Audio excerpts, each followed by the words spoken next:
Welcome to Partnerships for Profit, the podcast where we bring you inside the world of joint ventures, strategic partnerships, and powerful collaborations. Whether you're looking to expand your network, find new referral partners, or scale your business, you're in the right place. Let's get started.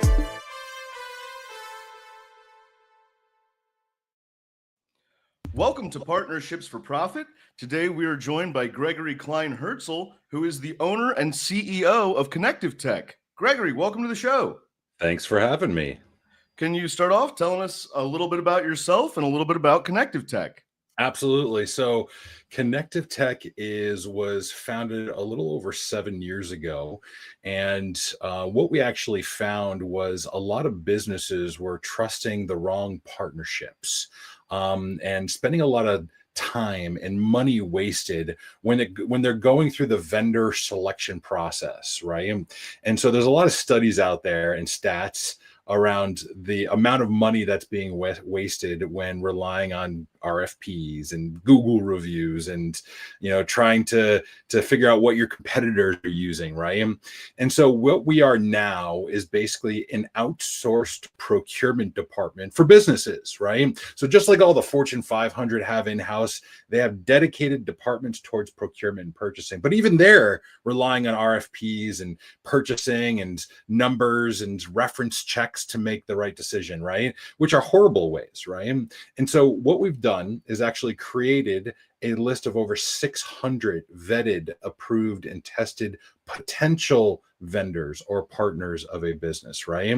And we're leaning on that list every time a client engages us to say, hey, we need help finding a vendor. And I'll give you some examples, but what we're doing is helping them and guiding them to the type of vendor and partner they need to actually establish and find and who's going to solve their need. Then we go to our approved vendor list and say, all right, now who's got the specific criteria, the price point, personality match, ethics, and so much more, right?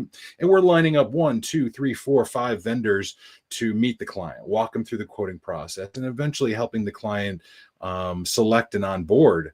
And so there's really 4 areas we're doing this in. So finance, tech, HR, and marketing are the 4 categories that we're helping clients do procurement in. So cybersecurity and digital marketing firms, software developers, telecom, loans, bookkeepings, credit card processing, and so much more, right? It's basically, we're always striving to be that one-stop shop to connect great people to great people. That's really what we do. And can you tell me a little bit about when business owners come to ConnectivTech, what are some of the pain points and problems that they're experiencing that you're helping them solve? Yeah, great point. I would say a very common conversation, regardless of the type of vendor they're coming to me for help with, is, hey, Greg, I have trusted the wrong company and I need this service and I need to get this right. So let me give you an example. Digital marketing firms, maybe 100% of my clients come to me and be like, Greg, they weren't effective. I didn't get any leads through them. All they did is give me colors and a website and some writing, right? I didn't get any leads, right? And so almost 100% of that category comes to me. They said they spent their money. They need the service. They didn't get the results they need, and they need to make sure they get it right next time around, right? A very, very common conversation that we're having with them. And so these companies usually are 5 million or above, but I've helped the one-person shop. We've helped the Department of Defense. It just depends. Usually US-based businesses help finding these partnerships, these vendors. And I will say, that's how we have to look at this. Those companies that treat vendors as vendors and not partners, they're already going to fail right then and there. You call an employee, a friend. We're all humans at the end of the day, and we need to be treated like humans, right? And give the respect to each other, right? Mutually. And so creating those strategic partnerships and finding, we are very much defined by the people we're surrounded by. And that was one of the mentalities of starting this business, is that I wanted to be surrounded by better, more ethically aligned people, right? To help surround me and my business. And therefore, as a result, helping my clients. That's really how it started. Now you mentioned this notion of treating a vendor like a vendor, right? And Yeah. vendors treating vendors like vendor. And are there any other red flags that business owners should be aware of? Common things that you see, common mistakes that they make that are big red flags right up front that people maybe miss or ignore when they're going into business relationships? For sure, for sure. Perhaps one of the biggest mistakes I see is, and this is universal, is that the very common mentality of I need to get three quotes, right, to Mm, make my decision. Not enough these days. If you're not using a procurement service like mine, then if you're doing this in-house, uh, the minimum these days is a dozen, right? And it's not because like you need to pin them against each other, although that does helps. But a manufacturing company looking for, let's say, cybersecurity, is a manufacturing firm going to know anything about cybersecurity? right, Likely is probably not. They're going to know a lot about manufacturing, right? So in order to actually educate themselves on what the heck they need to start talking to experts. And the fact is, you can put 1,000, let's say, website developers right next to each other. But you know what? Everybody does it different price point, personality match, ethics, right? Onboarding process, like services within the website, right? And so you start meeting enough, and the business owners all of a sudden it's going to click, be like, I've heard all these things, and here's what I want. Now that I know enough, well, sort of, I'm going to know a lot more with at least a dozen conversations. So, but the problem is, who has time to vet a dozen companies right. and find them, right? And how do you find these companies? And that's why we were kind of born to vet these companies, go find them. Like good companies these days, vendors don't like RFP processes. They don't respond to them actually, and so all these companies that rely on them are missing out on the majority of the best vendors out there these days. Right. It is wild, and so if you're doing RFPs, stop. And line up a meeting, evaluate not just the prices and services, but how do they show up on a call? Are they showing up on time? Are they respecting your time? Are they interrupting you? Are they asking good questions? Most of the vendors that are chosen by the clients that come to us have the best discovery process, right? And because there's a comfort that they feel that, oh, they know what they're doing, they're asking some great questions, they're getting to know me, I feel heard, right? And so these are a lot of misconceptions that businesses are choosing just because they don't have time, right? Who has time for this unless there's a dedicated department towards this? So just some common things that I see businesses doing, that little tweaks go a long way. Right. Was there a moment when you first recognized? I mean, I'm sure there was, but what did it look like, that moment where you first recognized the need for a company like Connective Tech? Was there sort of a light bulb go off, or how did the founding of the company go down? Yeah, great question. This is a great story. So I was actually in healthcare administration for about 10 years. So I was running this national healthcare company. And I left because I actually ended up calling my boss out on committing Medicaid fraud. Oh, And he wow. said to me, Greg, everybody's doing it this way. Nobody's ever going to check. We're not going to change. And I said, well, I'm out. I'm a big believer we can ethically do what's right and still make a lot of money. And then like I said before, we are defined by the people we're surrounded by, right? So prior to that, I was the one implementing all these services, managing sales and operation teams, right? Implementing marketing strategies, sales strategies, operations for the whole company, right? And so I felt the strain of being able to find the right company. And I'm not a marketing expert, I thought. I was like, how do I vet the right company? So I started to go through those pains, and I learned, because I had to go through two or three. You had to get rid of some, get new ones in there, more effective ones. And I started to learn. Then after leaving there, I opened my own company, right? So this is actually my third business that I've started, and I felt the effect again when I started my first two businesses.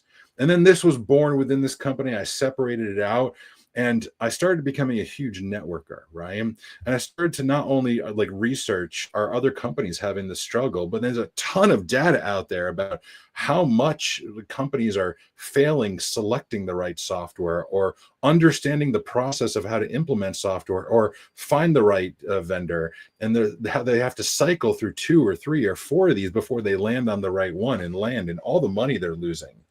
And so I separated this out. I sold my first 2 companies and figured out what I wanted to do when I grow up, right? And so, this has been not only such a valuable service, but it's actually a complementary service, right?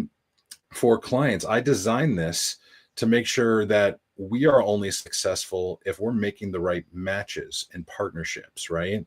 Again, it was just about, how do I introduce great people to great people? My whole company is developed on partnerships. So think about it. I have 3 elements, right? I'm trying to create a partnership between the client and the vendor.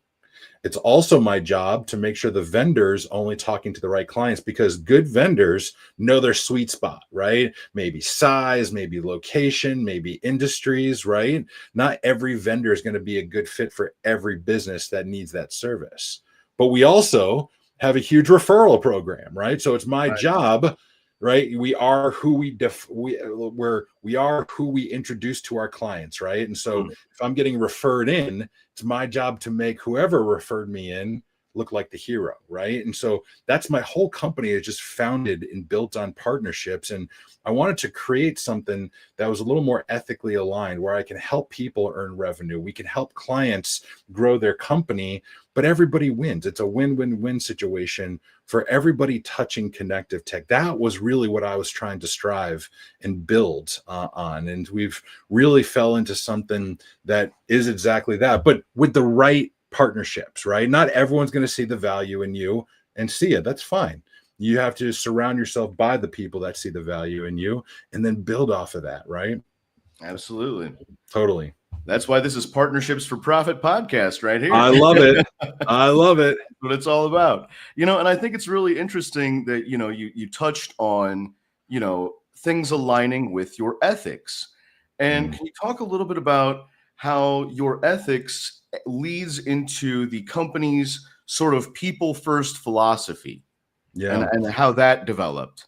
Yeah. You know what? It all comes down to trust. You can put as much as you can in a contract, but you can't put everything, no matter how hard you try, no matter how many lawyers you get involved, right?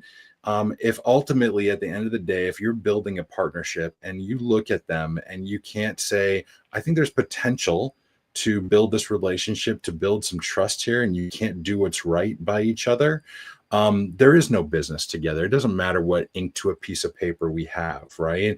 Are we going to do the right thing? That way we never have to remember what we say or do, right?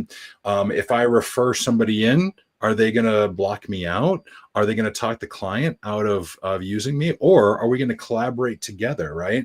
One unexpected benefit that's blossomed because of this partnership model here is that the vendors we're placing are also becoming our referral sources. And they're saying, hey, Greg, we are doing their marketing for them, but now they need cybersecurity, right?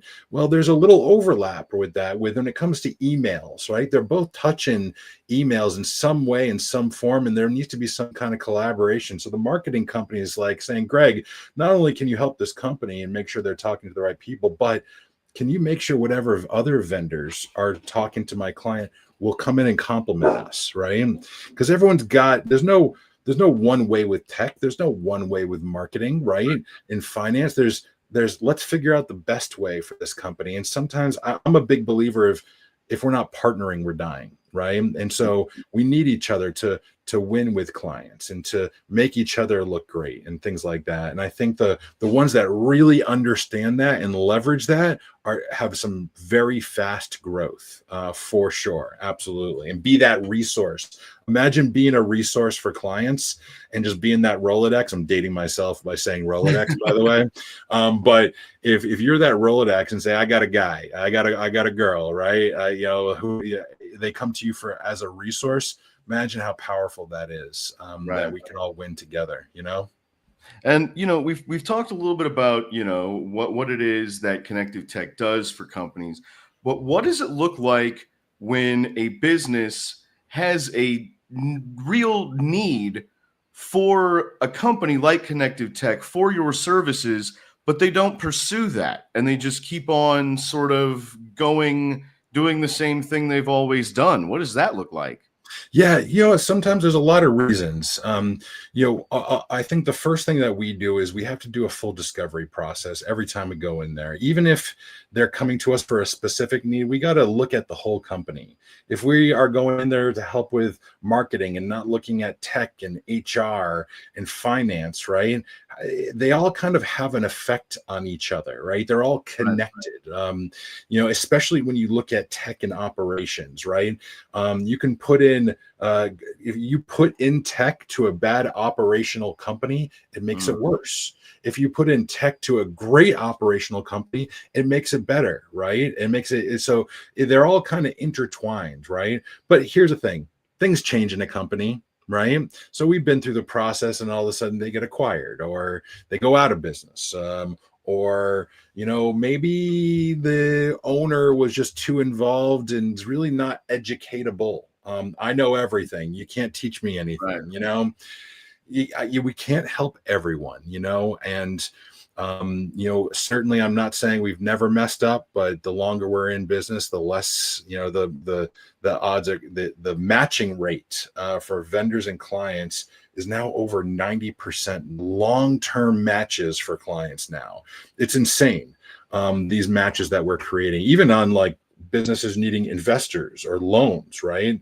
Right. We're making sure they're surrounded by the right people to help them get that money, to help them get those leads, right? So it's been a very impressive journey to evaluate people, because at the end of the day, that's what I'm doing, right? It's easy to see how Mm, much they cost and what services they provide, maybe how they're different and how they provide it, but we're really evaluating the people at the organization, at the right. vendors, right? My clients too, right?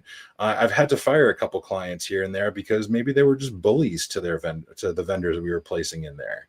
Right. That's no way for us to have a successful relationship. So I wish I can say I can help everyone, and I'm a one-stop shop. I'm not. We always strive to be, and I want to help as many clients as I can, for sure. But I think that we are always looking for the right fit for clients too, and that's so interesting. Is that the mentality of vendors looking for clients has changed. They're not going to work with just anybody. The clients really are forgetting that they need to prove that they're going to be good people and good partners as well, because vendors are saying goodbye. There's enough business out there for me. I don't need you, right? If you're not going to be a good partner for us, even though you're our client, right? And so there's a huge movement that's happened over the past 10 years, of vendors being a little more picky about who they're going to engage. And I think everything that you've just said sums up. This leads in perfectly to my next question, which works out nice for me. But everything you just said, we like to do our homework here at Partnerships for Profit, and we found a quote from you that I think everything you just said, it can be summed up by this great quote that we found: technology is only as good as the people behind it. Yes. And I love that quote, Yeah. but what do you think most business owners get wrong about that? That's great. It comes back to the people, and take cybersecurity, right? There's something called Sentinel One, right? Sentinel One in cybersecurity. Think like and everyone knows what an antivirus is, right? This is like antivirus next level, right? But it can be set up. This Sentinel One, this piece of software, in so many different ways. It could be used like an antivirus, it could be used for malware, and it could be used for a security operations center. So if you don't set it up correctly and trust the right people who are setting it up, right, your business could be in real danger, right? For it Mm, could get hacked, right? And that's super important. So it's not just about what you're using, it's who's using it. Take website development. I see this all the time. Oh my gosh, get this. So common story, okay? Uh, Tons of website developers out there. I would say half of my clients that come to me and be like, Greg, I trusted the wrong developer. Like, they developed a website. It's okay, but now they won't give me the admin credentials. Like, they're trying to hold it hostage now that they know I'm leaving, right? And they're trying to make me pay more to get it back. They're almost holding them ransom, right? In fact, they are holding them ransom, right? So if you trust the wrong people, if you make a decision just on price and not about the person or ethics, you're going to be in real danger, because I hate to say it, there's unethical people out there. Right. There's people that also don't know their own limitations and their own boundaries, right? What they're not good at, which is maybe like more dangerous. Yeah, I can do that. I can do that. Oh, that didn't go well.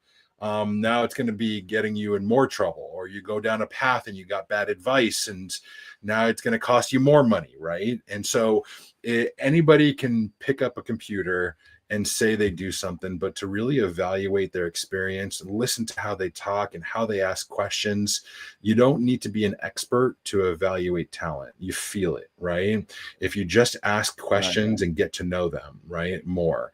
That's really where I see a lot of people miss the mark, is that they get so scared because they don't know the tech, they don't know the marketing. And yeah, there's something to that. You really do kind of need some kind of level of knowledge in that area, but I'll tell you what, just ask them questions. Situational based questions is a great way to evaluate people. What did you do in this situation? Tell me about a company you've worked with that needed X, Y, and Z, right? These are great ways to evaluate people. And interview, just pretend like it's an employee, right? You don't know the employee. How do you get out of them what you want to get out without telling them what you want to get out of them, right? You just ask them questions and get them talking. That's it, right? And it's something that we put a lot of value in, to make sure we're surrounded by the right people and good people, Absolutely. And I'm curious, when business owners come to ConnectivTech, do you utilize sort of a one size fits all approach, or is every strategy really custom tailored to the individual business and their needs?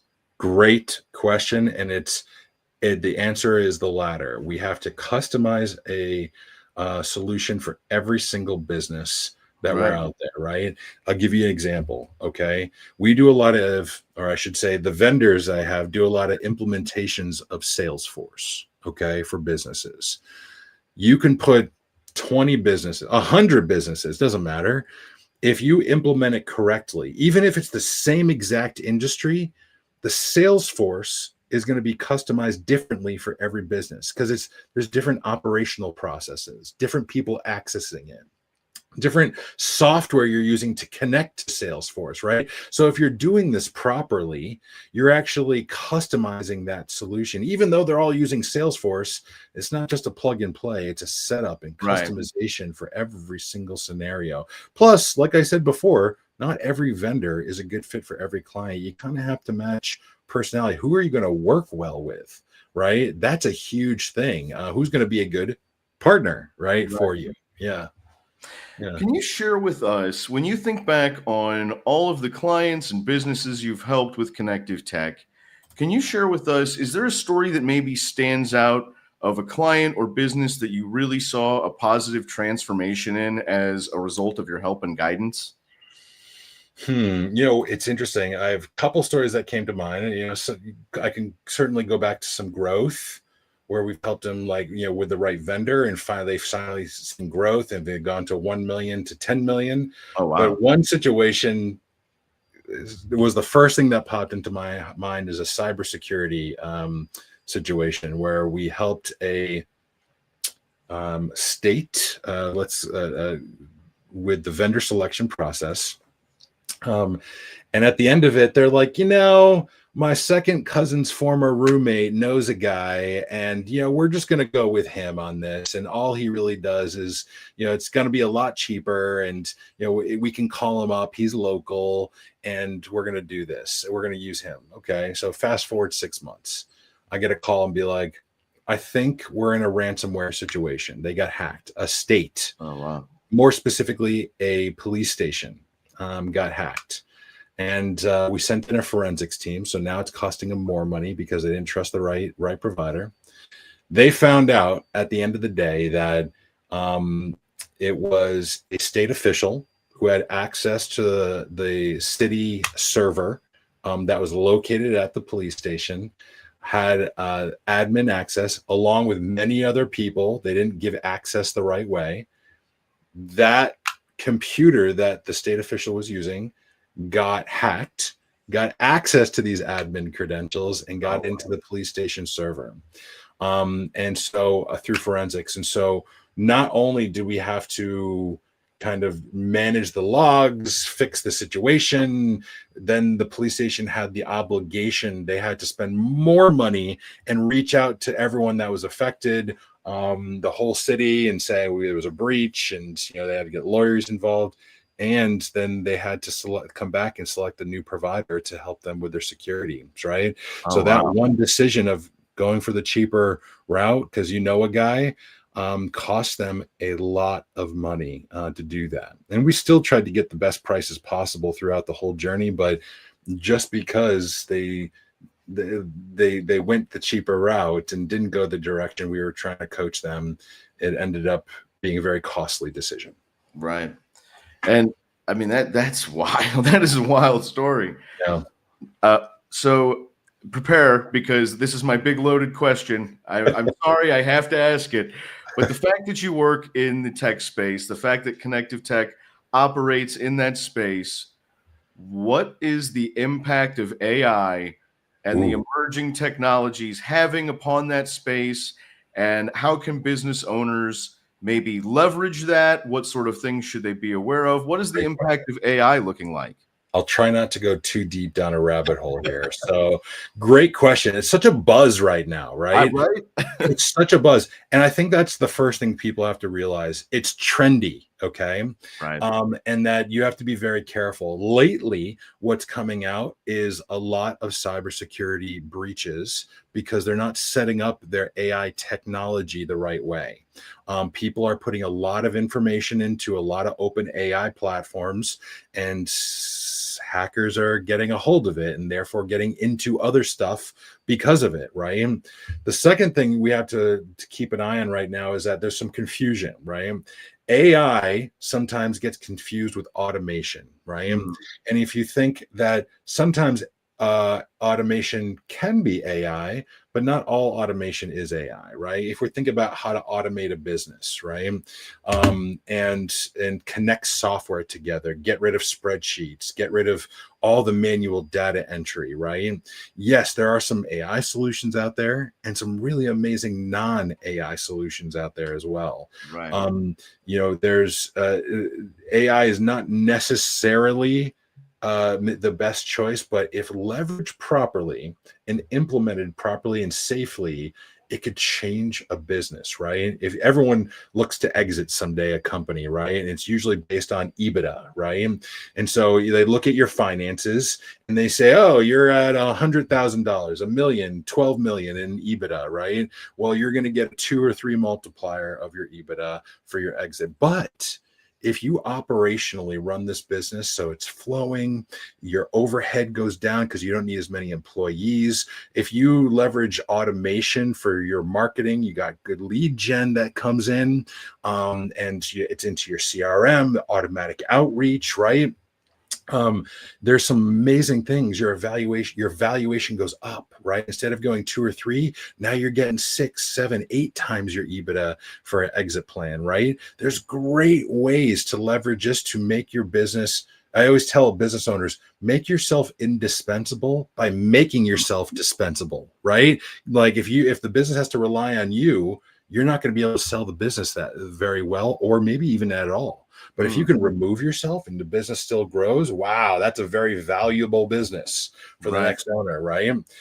So AI there's a lot going on in that space. I'd say be careful, trust the right people that are using the right AI. And the last thing I'll say is that people are using AI to sell things that are not necessarily AI. So be very careful. I've actually come across a lot of SaaS companies that are using the AI word just for sales purposes, and it's not really AI. So just be careful as people are leveraging it and finding it and using it and getting trendy around it.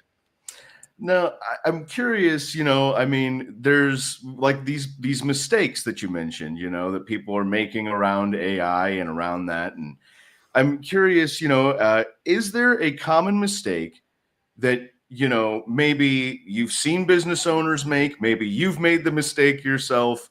Is there a common mistake that you see when people go and business owners go to hire vendors that maybe our listeners can learn from the mistake of someone else? Maybe they can learn from your mistake so that they don't have to make it themselves. Hmm.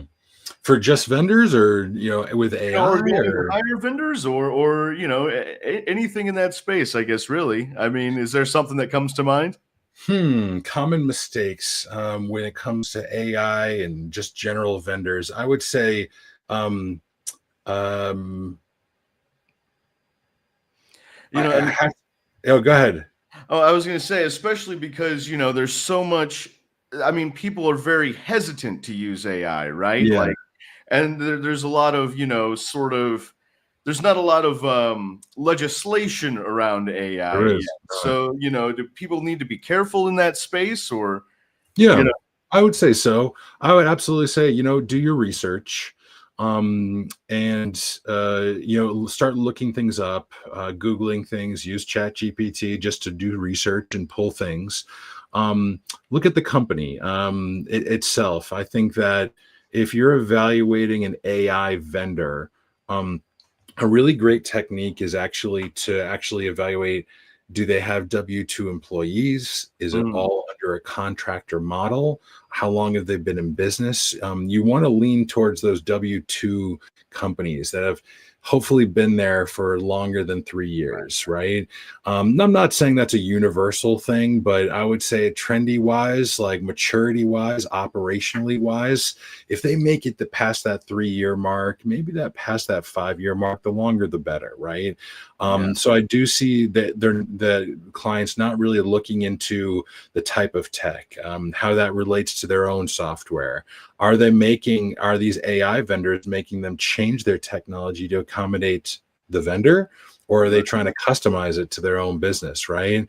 There are some best practices out there for things, for sure. But a vendor trying to change everything all at once, that's a big red flag. And AI, cybersecurity, software development, these are all universal things to keep in mind. So just, I'd say keep Right. those things, evaluate the people behind the tech. Well, everything you're doing with Connective Tech, I mean, it's all about helping business owners. Hmm. That desire and drive to help business owners, to help others, is that just something that's innate to your character and to you as a Hmm. person, or is that something that you cultivated along the way? That's a great question. I just, at the end of the day, love connecting great people to great people, right? Mm, Part of this I just started to network, and, did the networking groups and chambers and BNIs and all that stuff. And I was like, I love networking. I love, like, like figuring out people. Everyone's a little unique, right? And I started to realize that I was a big referral guy, right? And I started to realize maybe 30% of all referrals, quote unquote, worked out. That is, hey, a business has a need. Someone said, oh, I know these 2 or 3 people. Check them out. They're in my networking group. I don't know anything about them, but they say they do this service because they like making referrals, right? And then nothing works out, right? Well, you come to figure out every business needs a unique solution. Everyone does things a little differently who provides this service. And I wanted to make better connections. And so this connective tech model, I almost fell into it by accident, just wanting to make better connections. So I took some time to learn about what the client needed. I took some time to learn about the people I was referring to clients, right? Not even, yes, about their services as well, but we wanted to make sure we had better matches. And so almost improve the referral process, even, if you will. And so that's kind of how things started. And we started with one service, and that branched into 2, 3, 4, 5, and so on and so forth. And then we became this procurement department for businesses now. It really blossomed because of the wanting to connect great people to great people. Greg, this has been an absolutely awesome conversation. Likewise. Thank you so much for joining us. If anybody out there listening could use your help and guidance, could use the help of ConnectivTech, where can people find you? Absolutely. ConnectivTech.com, and that's connective without the E. You can go there. I'm on LinkedIn, Gregory Klein-Hertzel, great way to connect with me. You can scan this little QR code if you can see this when we post it, and you can get all my contact information there. Email address is greg.kh@connectivetech.com if you need anything. Well, Greg, thank you so much for joining us again. This has been absolutely awesome. Thanks for having me. And thank you, everyone, for listening. This has been Partnerships for Profit, presented by LeDuc Entertainment. Greg, thank you again. Have a good one. Thanks for joining us on this episode of Partnerships for Profit. We hope you've gained valuable insights on how to form profitable partnerships and take your business to the next level. Be sure to subscribe and leave us a review wherever you listen to podcasts so you never miss an episode. Got a partnership story to share or someone you'd like to see featured on the show? Reach out to us. Until next time, keep building those partnerships for profit.